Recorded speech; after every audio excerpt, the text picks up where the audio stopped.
Kami mula menanam benih yang berkenaan untuk mendapat keuntungan, rakan sekerja yang baik, sekumpulan pakar, pelabur dan pelanggan yang kualiti.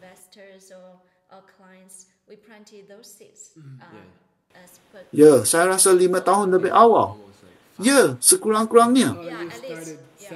Apa maksud tu? Saya ada satu idea menarik.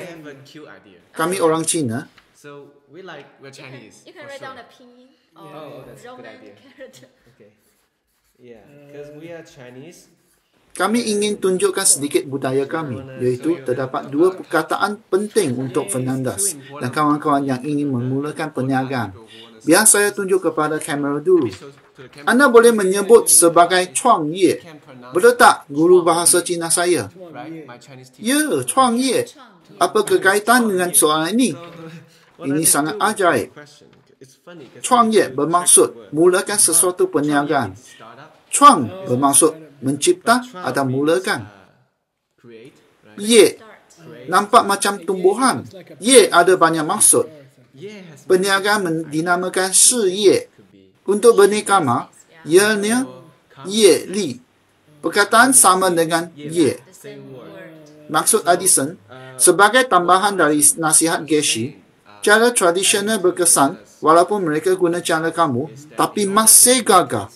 conventional method to work. Because many people use Yeah. the way I believe, and they still fail. Dan tahu apa terjadi? It's time to transition. Kamu akan berasa takut. Kemudian, kamu ingin bekerja gaji semula. Tidak mulakan perniagaan lagi. Itu salah satu kegagalan. Kedua, kamu buat persediaan 1 tahun, tapi kamu masih gagal. You have like maybe a year to prepare, and then you still fail. Banyak usahawan gagal. Yeah. Startup. Kami selalu berkata, That we have a saying like hari ini kamu mungkin jutawan di Shenzhen.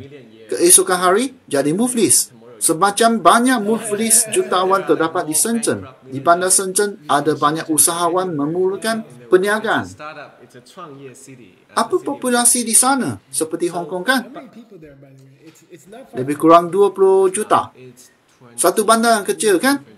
Sebenarnya agak besar. big in a way. Mengapa kami memperkenalkan 2 perkataan ini? Sebab kita percaya dalam sistem Diamond Cutter, Into the diamond modal utama untuk mulakan perniagaan bukannya pengalaman, startup. kemahiran, hubungan atau jaringan, atau kewangan kamu. Dalam sistem DCI, kami sebut punca dalam. Money. Yeah, no. The deeper cause, Yeah. which you are talking in your DC. Maksud kamu modal bermula bukannya wang? Yeah. Startup money. Ini adalah benih dalam minda kamu. Benih baik yang kamu tanam dengan membantu orang lain. Planting by helping other people. To start. Saya ada soalan untuk kamu. Yes.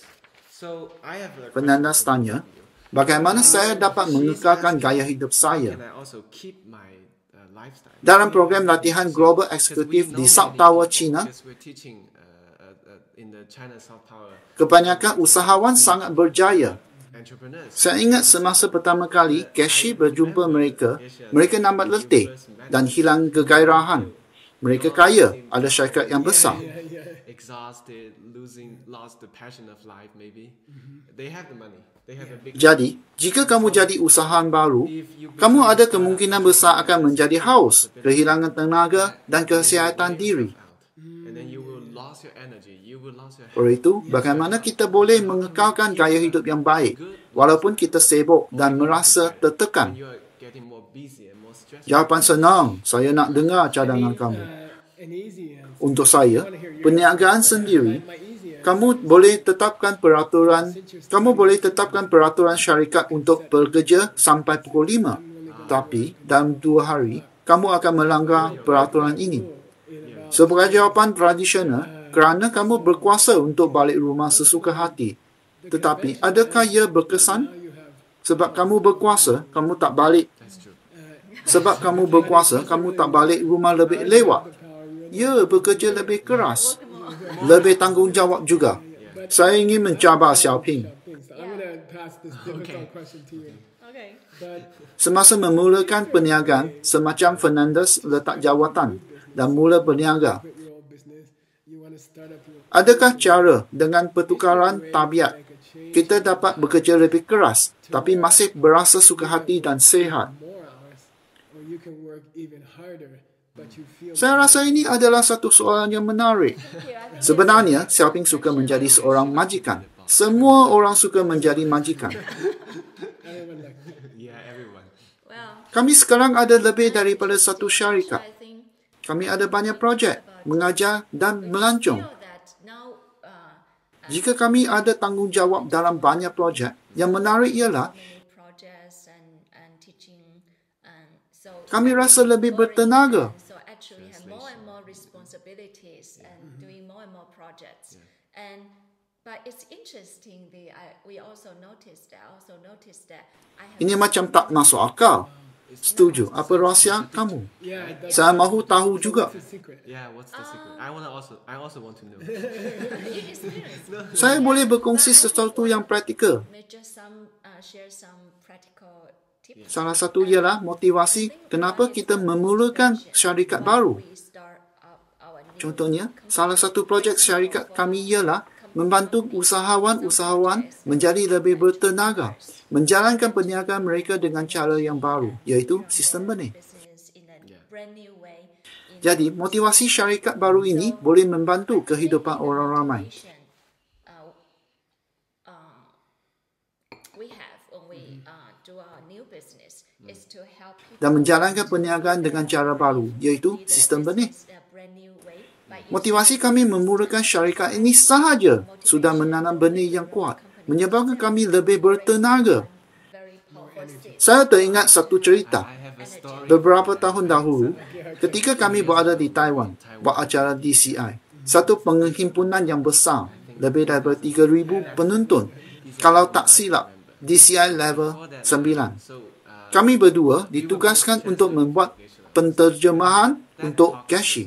Saya rasa sungguh gementar sebab itu merupakan acara terbesar saya menghadapi setakat masa itu. Saya tak dapat tidur pada malam sebelum hari itu. sleep well. Pada saat-saat kami naik ke atas, saya rasa langsung tak bermaya dan berasa sangat gementar. Jadi, saya tanya kepada kamu, walaupun saya tak tahu sama ada kamu masih ingat. Saya berkata, Yashi, saya rasa takut, tak bertenaga. Saya faham dengan temuan penonton ramai itu. Saya perlukan banyak tenaga. Kamu hanya beritahu, ingatkan sebab kita membuat persembahan ini. Masa itu, saya serta-merta betulkan motivasi saya bahawa ini bukan untuk saya sendiri, bukan juga untuk peminat, tetapi untuk membantu orang ramai. Kami ada peluang besar untuk bantu orang ramai. Sebagai usahawan baru juga, kami berpeluang besar menolong orang ramai. Lepas tu, saya ingat masa itu, saya terasa satu aliran tenaga yang sangat berlainan. Saya boleh rasa lebih bertenaga. Saya rasa persembahan malam itu, kami amat memuaskan. Saya ada satu soalan lagi. Kami ajar 4 langkah setiap hari kepada orang ramai. Steps every day. We teach many people. 4 langkah sebenarnya hanya untuk perkara yang besar 4 atau steps kecil. were for big things. Perkara besar contohnya untuk menjalankan satu perniagaan membantu beribu-ribu orang. Perkara kecil seperti kuruskan badan, kebahagiaan keluarga atau lalu lintas di Shenzhen. Or small things like traffic in Shenzhen. Saya lebih cenderung kepada pengingatan 4 langkah untuk tujuan yang besar. Remember the 4 steps. Tapi pada kehidupan harian, saya langsung tak memikirkannya sekalipun. I just Contohnya, bila saya bergaduh dengan pasangan saya need some small atau berasa kurang selesa, with my partner, or I don't feel great physically. saya lupa tentang benih. I just forget it right away. Tetapi, saya fikirkan nak makan lebih I start atau cadangan itu kepada rakan saya. this, or maybe I should suggest Bagaimana untuk sentiasa mengingati diri kena kembali ke sistem benih? Kerana ia berkenaan dengan soalan Fernandes. Setiap hari, makin banyak kamu fikirkan benih dalam perniagaan, each day kesannya akan berubah. business, you think about the seeds. Kami ada 3 minit lagi.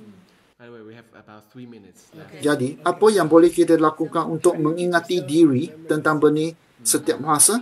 Give Hour to hour. hour to hour.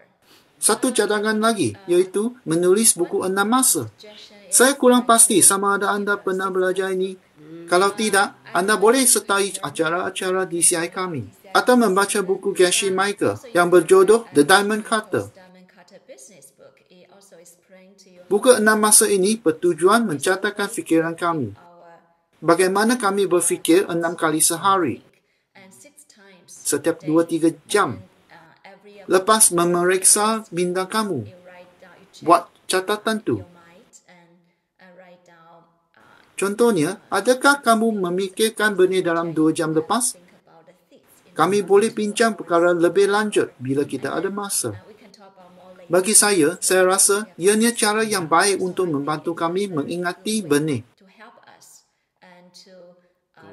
Sebab lebih kerap kami ingatkan benih, lebih berjaya syarikat kami.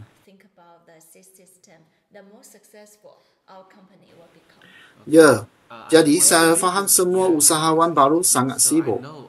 Dan biasanya mereka lupakan langkah hidup.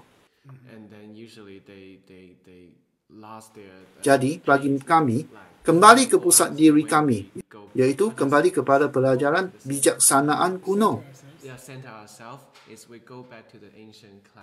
Pemikiran kami seperti kayu tua yang kering, suka untuk melatih, bahkan batu. Susah mengubah. Jadi, saya fikir kami bahagiakan 1/3 masa kami untuk buat kajian yang lebih mendalam dan mengubah minda kami. Supaya kami dapat mengingati lebih banyak benih dalam kehidupan seharian kami.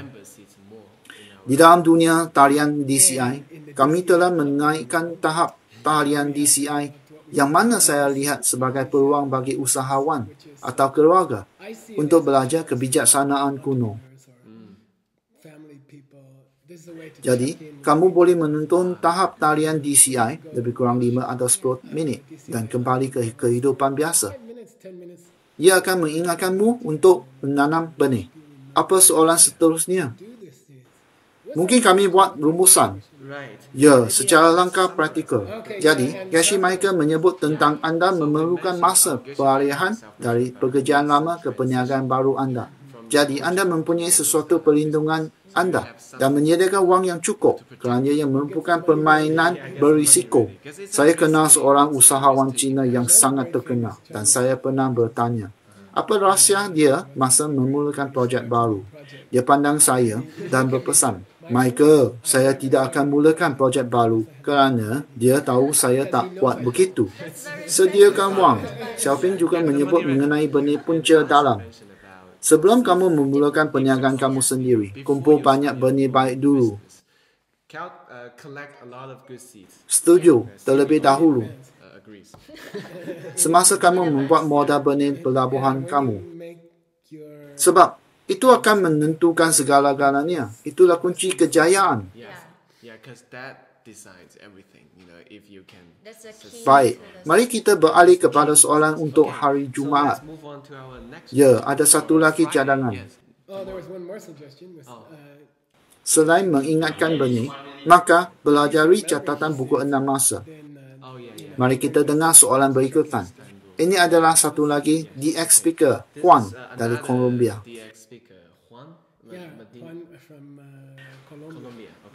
Soalan saya adalah, di negara saya terdapat beberapa syarikat komersial berdasarkan pemasaran rangkaian.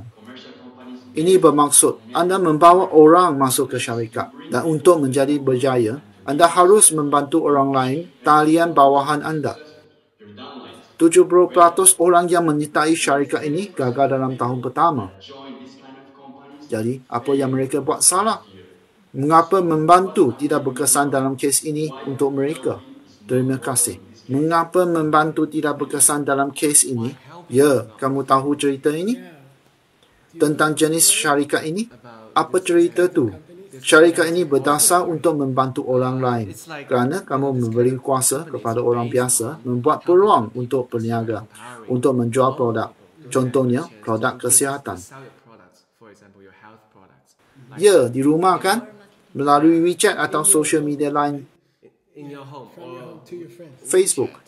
Tapi apa yang dia tanya, dengan membantu orang, dia tidak berkesan seperti membantu orang lain tidak berkesan langsung. Sistem keseluruhan syarikat itu hanya mengajak orang lain untuk menguntung. Kemudian, mereka bekerja sebagai bawahan kamu, seperti piramid. Jadi, ia harus berjaya sepenuhnya. Kami akan bincang esok. Ya, kita akan ada Scott, Oric dan Geshe Michael untuk menjawab soalan ini. Jumpa lagi.